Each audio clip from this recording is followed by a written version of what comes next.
Welcome with Maisha channel. Hello বন্ধুরা, how are you?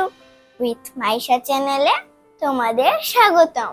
বন্ধুরা, আজকে আমরা ইংলিশ সাবজেক্ট ক্লাস 3 ইউনিট 1 এর মেক সেন্টেন্স লিখব।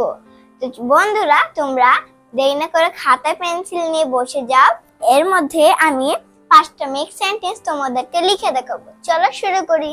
বন্ধুরা, তোমাদের সুবিধার জন্য আমি এখানে প্রথমে কিছু ওয়ার্ড তুলে রেখেছি। আমি এটা দিয়ে মেক সেন্টেন্স তৈরি করব। বন্ধুরা, এখানে লিখেছে লিসেন। লিসেন অর্থ শোনা। তাহলে আমরা এখানে লিখব listen, listen to me, listen to me অর্থাৎ আমার কথা শোনো।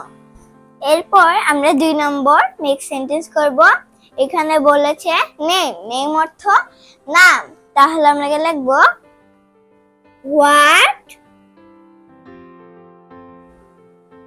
What is your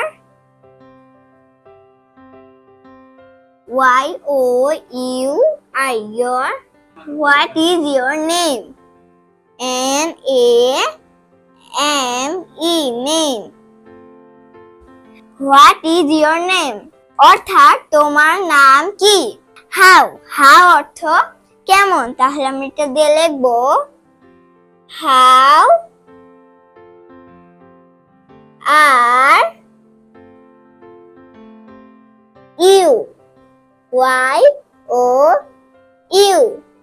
How are you? অর্থাৎ তুমি কেমন আছো। বন্ধুরা, তোমরা কিন্তু লক্ষ্য করবে আমি এখানে কি লিখছি এবং তোমাদেরকে আমি ইংলিশ সহ বাংলা বুঝিয়ে দিচ্ছি। থ্যাংক অর্থ ধন্যবাদ।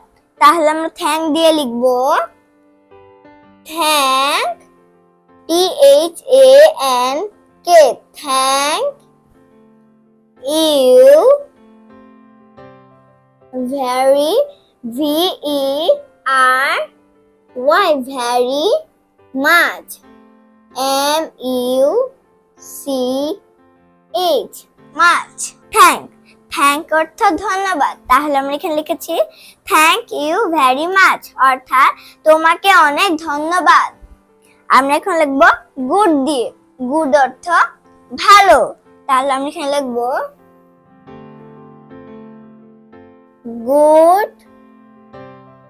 good morning,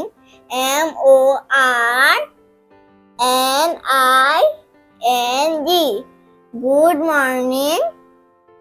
Head, HEAD, head. Master,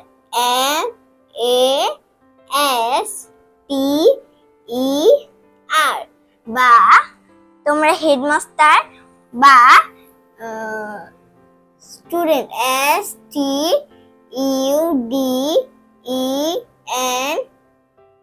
student. তোমরা গুড মর্নিং হেডমাস্টার অথবা স্টুডেন্ট দিতে পারো। তোমরা যে এটার মধ্যে যে কোনো একটা দিবে। গুড অর্থ ভালো। তাহলে আমি এখানে লিখেছি গুড মর্নিং হেডমাস্টার অর্থাৎ শুভ সকাল প্রধান শিক্ষক বা শুভ সকাল ছাত্রছাত্রীরা। বন্ধুরা, আমি তোমাদেরকে খুব ভালো করে ইংলিশ ও বাংলা প্রত্যেকটা অক্ষর বুঝিয়ে দিয়েছি। বন্ধুরা, আমি এখানে 5টা মেক সেন্টেন্স দিয়েছি। তোমরা অবশ্যই এগুলা বাসায় না দেখে করার চেষ্টা করবে এবং আমি যা যা বলেছি তা তোমরা অবশ্যই লক্ষ্য করেছো। বন্ধুরা, আমি আজকের মতো এখানে শেষ করছি। সবাই ভালো থেকো, সুস্থ থেকো। পরবর্তী ক্লাসে আবার দেখা হবে। আল্লাহ হাফেজ।